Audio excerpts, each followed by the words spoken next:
Okay, I think I'll start the presentation. My name is Dhananjay. I'm from the safety office, and I've been working with PIs and developing templates and that sort of stuff for returning to campus. This presentation was initially designed for the core facilities, so there's a few slides that may not be specifically geared toward individual researchers, but the whole presentation in a whole should give you a good idea of what we're looking for when we're reviewing the individual research plans that are submitted by you to the Office of Research. Just a quick note that this presentation is actually being recorded, as were the other two sessions, and we will be posting, when we find a good location, we will be posting the presentation that seemed to turn out the best on those websites. And I believe we're also developing a FAQ to go along with the presentation. So any questions that were asked through the multiple sessions and that sort of thing will also be turned into a frequently asked questions kind of guide. So to start, this is an overview of what we'll be looking at. So the guiding safety, or the guiding principles for the safety plans, and that's really the bulk of the presentation, which involves looking at the layouts and what we're looking for with layouts and work processes, core services that was, consider what services that your lab is doing or processes that your lab is doing, and then putting this all together in a plan, and then looking, the plan review process, I guess.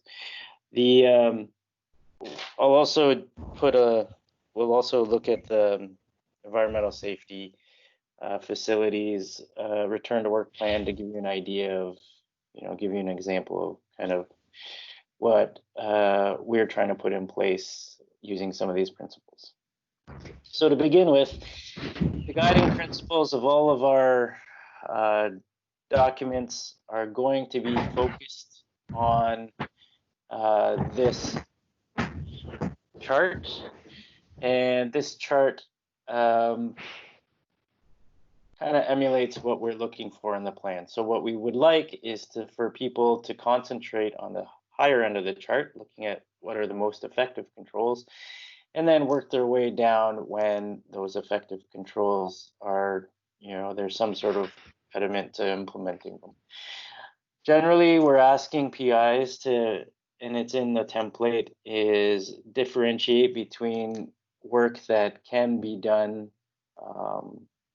remotely versus stuff that has to be done on campus. So because of need of access to equipment or need of access to chemicals or something like that, or maybe cell cultures or whatever.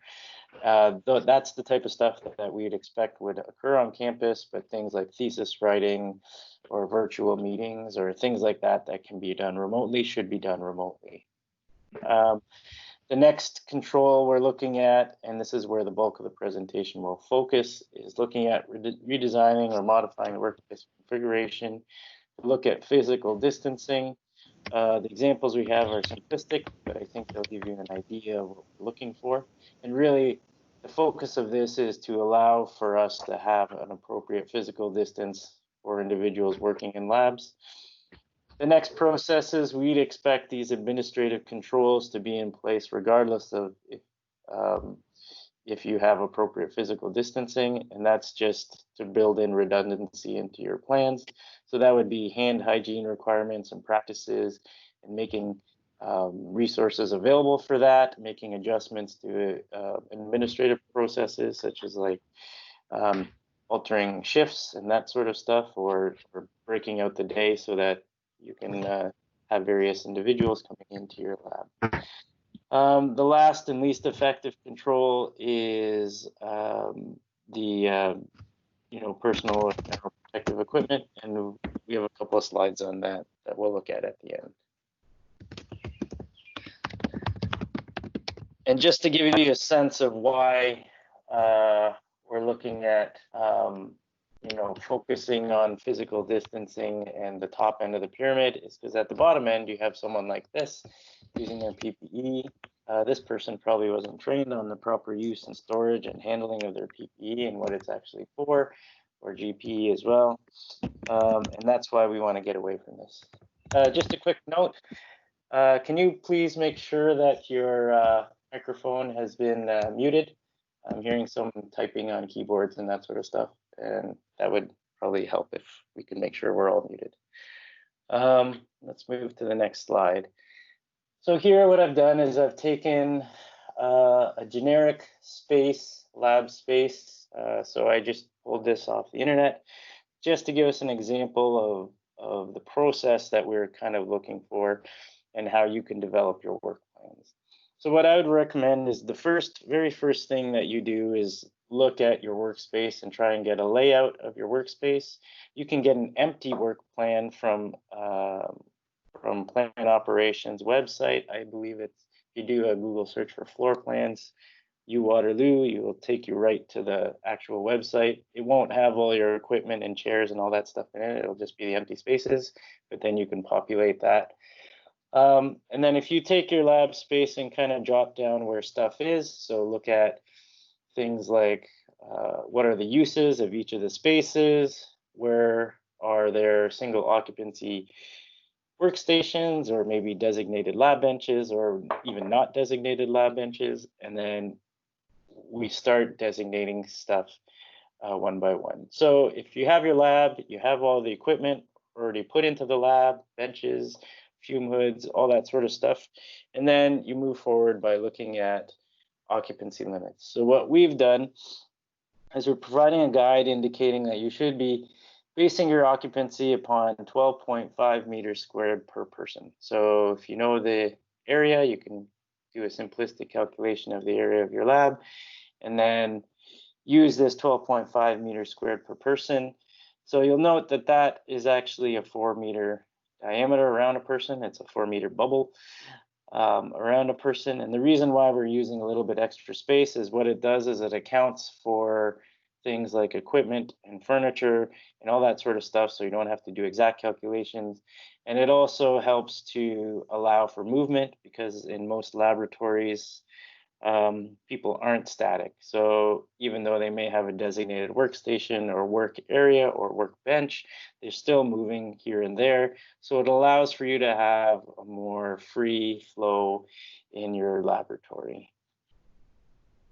The next thing you want to do is, so you have your occupancy limits, is look at where you generally have people working in the lab at any given time. So what I've done is just taken all the chairs as occupied spaces, and then we identify them, and then we remove ones in order to meet the occupancy limits that we've calculated. So we calculated, for instance, in the top room 9, so we have to remove a bunch of individuals. We removed about 7, so we have 8 spots left, and that seems to work with our occupancy limit.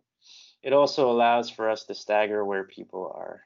And you'll see in some of the other rooms, we didn't have to really make any alterations, but that main large room, we did. The next thing we want to do is look at some shared workstations or shared equipment. So if there's equipment that might be shared, and I just, for example's sake, I put 3 pieces of shared equipment within the lab. You see the first one is at the top in the largest room, top left, denoted by a green box.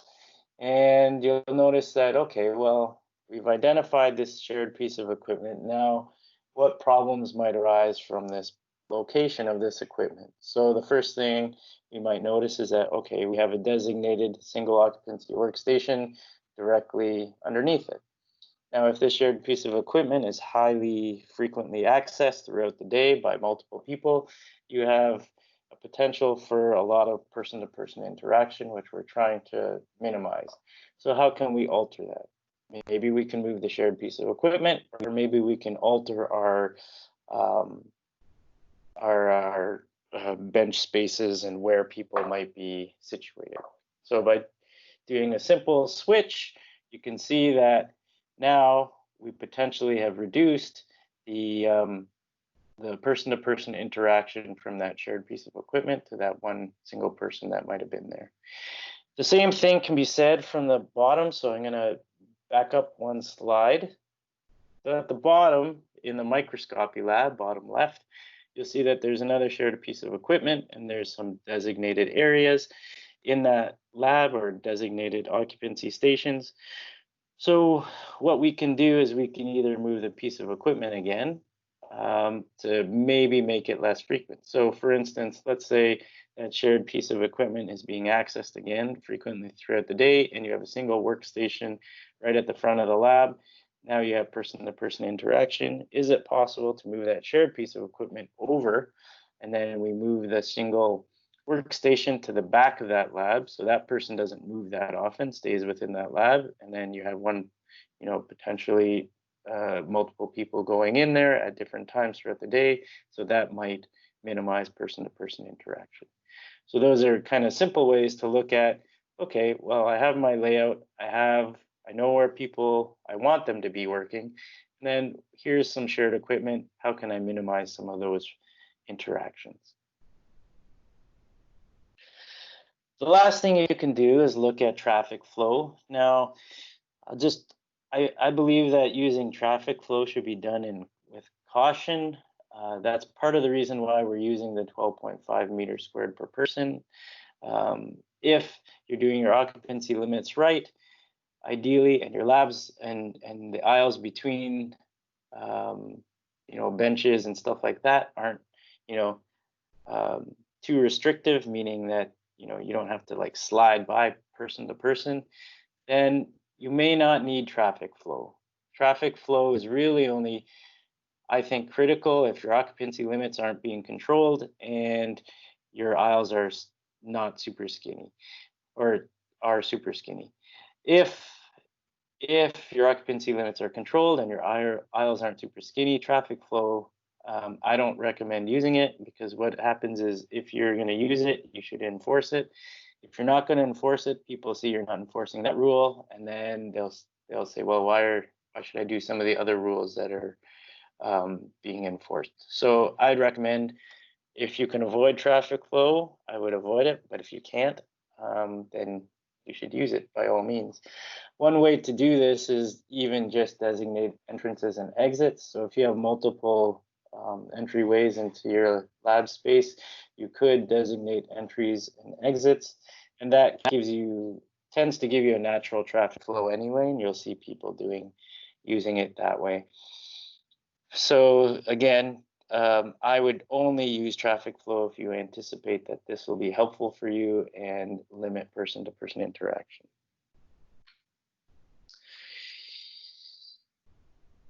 The next thought process is looking at work hours. Currently, work hours will be limited 8 a.m. to 6 p.m. Monday to Friday. Weekend work should not be allowed or should not be scheduled.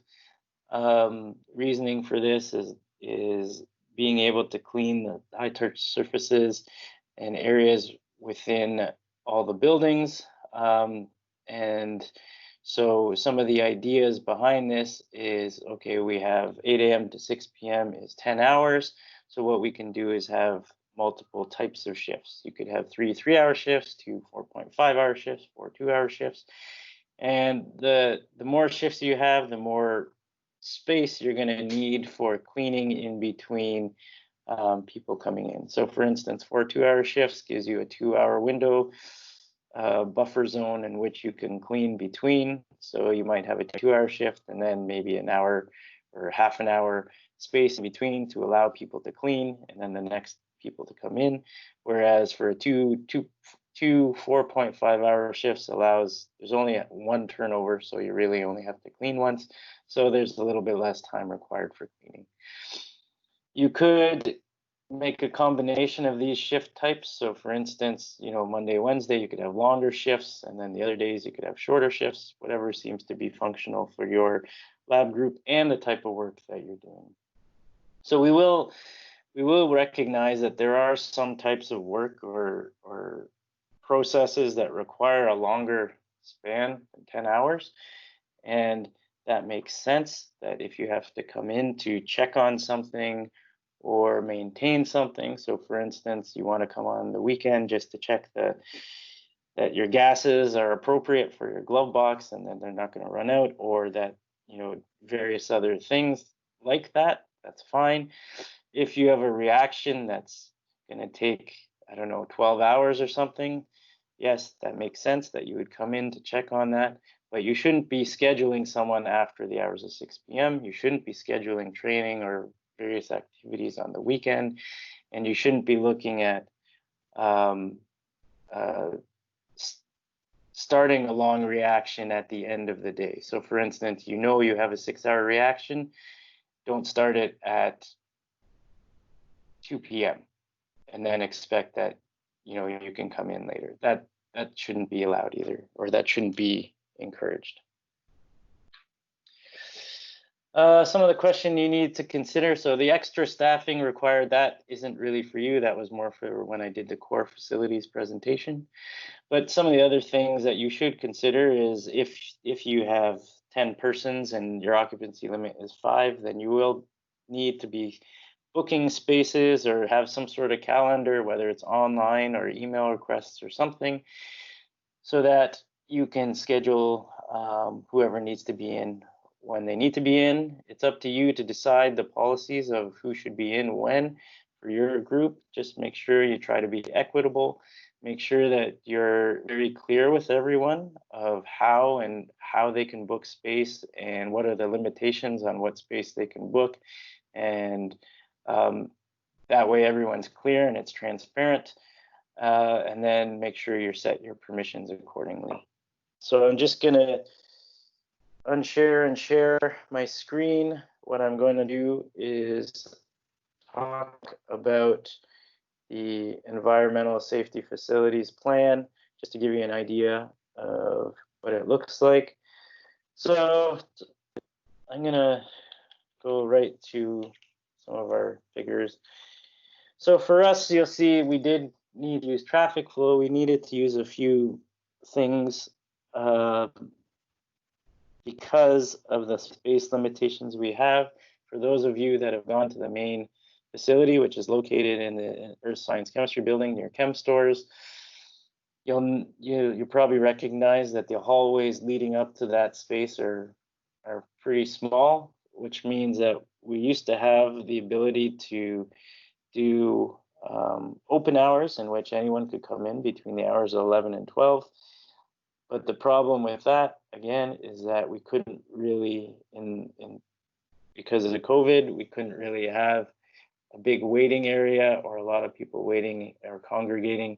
So now what we've done is we've implemented an online calendar. So the ESF is now essentially an Outlook room that can be booked for 10-minute intervals, and a person will make that booking, and then they will have to follow this traffic pattern. So if you're coming from the Earth Science Chemistry side, so if you look at the figure on the left, you'll see people coming from the Earth Science Chemistry side would have to wait near the elevator at point A. When they're signaled that they can enter, either by the technician or the previous customer, they would then enter, they would go to point B, interact with the technician. They would then go to point C, pick up all their empty containers that they might need, and then they can exit. On the right, you'll see traffic flow from EIT. Basically, the most important thing is the waiting area, and that people abide by the waiting areas and note that they shouldn't be entering the space until they're signaled to enter. And then, so they'd be waiting at point D, then they'd go to point B, and then C, and then they'd leave. We also had a scenario just in case we find that one person isn't enough and things aren't moving fast enough in order to get the waste removed. What we've done then is we have a plan to staff with 2 technicians, which means we can have 2 customers in at one time. Again, we still have the waiting spot, but what will happen is we'll just allow someone to enter while someone else is in the facility. So you'll see C1 and C2 refer to customer 1, customer 2. We still have the waiting areas. We still have someone needs to signal them to come in, but it's just a slightly different traffic flow. We had to do the same thing for pharmacy. So I can show you at pharmacy, we have a little waste drop off that happens once per day. Sorry, I'm trying to get the screen good, but there we go. So in this scenario, people will access the safe or the hazardous waste technician by taking the elevator. So they would exit 1823 and they would wait at point A. When they're signaled to come in, they would come in, go to point B, interact with the technician, and then they would go out the rear door and go in the rear door of the elevator. That's kind of the process that we've outlined for there. And then we have all the stuff that's in all the other plans, so hand hygiene protocols and instructions on that, surface decontamination protocols, things like that. So that's one example of what the ESF plan looks like, or a plan looks like. I'm going to move back to the PowerPoint. Okay, we're back in the same spot. Okay, that's shared properly. When you're looking at, one of the things we're looking at in the plan is also ensuring that your work surfaces, high-touch surfaces, and shared equipment are decontaminated appropriately. What we're expecting is a minimum of 2 times per day for high-touch surfaces and shared equipment. Working surfaces, so if you've assigned a workbench or something like that to an individual, they should be cleaned prior to and then after use. What we recommend is that you have a responsibility for people to do the high-touch surfaces within your lab, which are the most common ones are highlighted there: doorknobs, handles, lab phones, faucets, taps, cupboard knobs. Otherwise, if you don't assign a responsibility, it's likely it won't get done. It's up to you how you want to do that. You could do a shared schedule in which someone has to do it 1 week and then they're off for the rest of the month or something like that. That's up to you how you want to handle that, or every time someone comes in, depending on your shift lengths, that they would do it. That's up to you. You'd also want to make sure that shared equipment is decontaminated 2 times per day minimum. If you want people to do it before each time they use the shared equipment, like controls and stuff, that's fine. But again, we're just saying 2 times per day. The reason why we're not requiring shared equipment to be decontaminated each and every time is, I talked about redundancy at the start of the presentation. We want to make sure everything is reasonable. Redundancy means that we have multiple controls in to help minimize potential for exposure. So hand hygiene is our redundancy there. So if people are doing their hand hygiene appropriately, then we're not going to really have a problem sticking with 2 times per day for high touch surfaces. You could do more, but we're just having a minimum there. When you're looking at hand hygiene considerations, just make sure that what you're doing is appropriate for the activities ongoing within your workspace. So we prefer the use of warm water and soap over sanitizer. There's 2 reasons for that. One reason is just to make sure that we don't have to deal with shortages of sanitizer and such, if that should happen, as more workplaces go back to work. The other thing, and the more important criteria, is that in some cases, work may involve the soiling of hands. So that could be with grease, it could be with dirt, it could be with debris, so any sort of organic material. With organic materials, if your hands are soiled, hand sanitizer isn't really effective. What'll happen is the organic material will use up the sanitizer and your hands will still potentially be unsanitized. So if your hands have grease and dirt and debris on them, then you need to use soap and water anyway in order to clean them and get rid of all that organic material.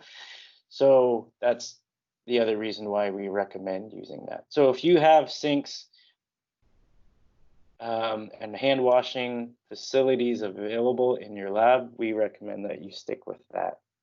You can have sanitizer available, but that, again, it needs to be clear that that's only effective on clean hands, meaning, non-soiled hands.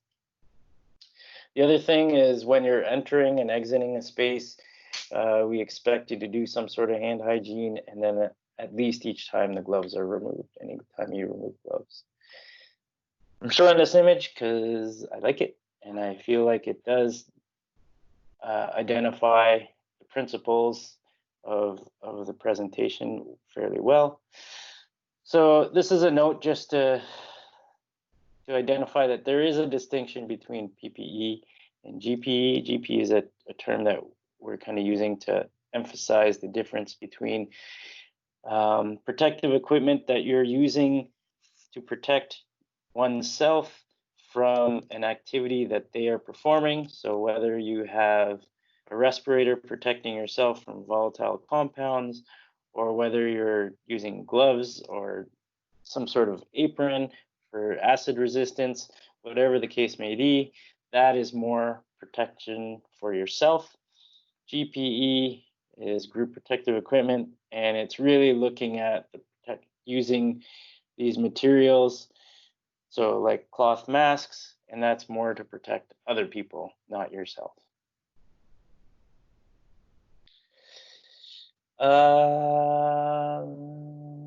So this is more focused on core facilities. So really, the only thing you need to take away from this slide is that make sure that your plans are clear and transparent to those of your staff that are working in your spaces.